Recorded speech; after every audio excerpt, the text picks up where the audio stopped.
Mr. President, it's a great pleasure and honor to welcome you, your Minister for External Affairs, and other members of your government here to Washington, and especially to welcome you back once again.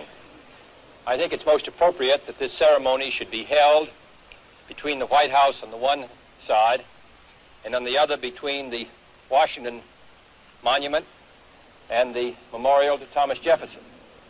Because in a very real sense, our guest of honor today, the President of Tanganyika, has played a role comparable to those distinguished Americans in the founding of his country. President Nyerere led the fight, led the way, led the path to independence for his own country.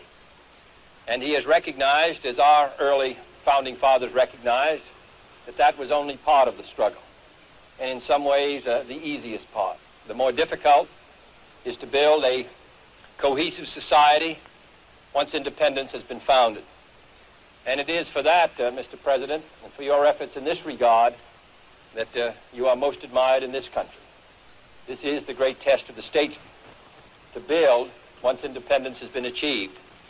Your efforts to build a cohesive, open society, a free society, based on liberal principles, and also to build this society and this country as part of a larger organization of East Africa, has won the respect and admiration of the government and the people of the United States.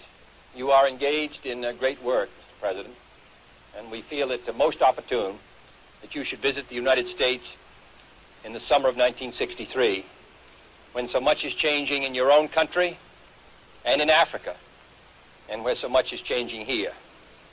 Progress, we hope, will mark the year 1963 in every field, internationally, nationally, in this continent, in this hemisphere, in your continent, in your hemisphere, and throughout the world.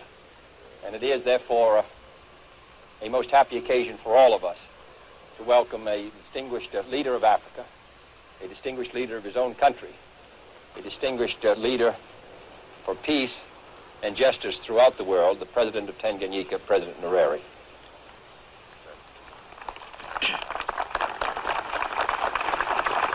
Mr. President, on behalf of myself and the Minister for External Affairs and the other colleagues of mine, I want to thank you very much, and your government and the people of the United States, for the great welcome that you have given us today. As you've rightly said, Mr. President, this is not my first visit to the United States. I have been coming to the United States now, I don't remember how many times. I always associate the United States with freedom. During those days when we were struggling for our freedom, and having chosen the method of peace to achieve our freedom, I used to come almost annually to the United Nations organization to plead the cause of the freedom of my country. And every time I think of the United States, I think also of the freedom of my people. As you said, Mr. President, one part of our struggle is over, and that is the struggle to win independence from colonial rule. But that's merely the beginning. Our community, like your community, consists of a large number of people, some native, others immigrants. And it is part of our struggle ahead to see that all our people, whether they be native or they be immigrants, that are equal citizens of our society. It's also part of our struggle to see that the amenities of life in the 20th century reach our people.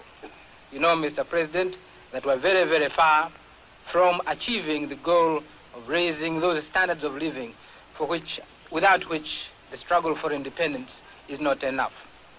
But we are determined to carry on the struggle, and I'm sure that with friends in the world, in all parts of the world, we are certain to win that struggle too. I want to say once again, Mr. President, that I and my colleagues are most grateful and we're looking forward very much to a few days in the United States. Thank you very much.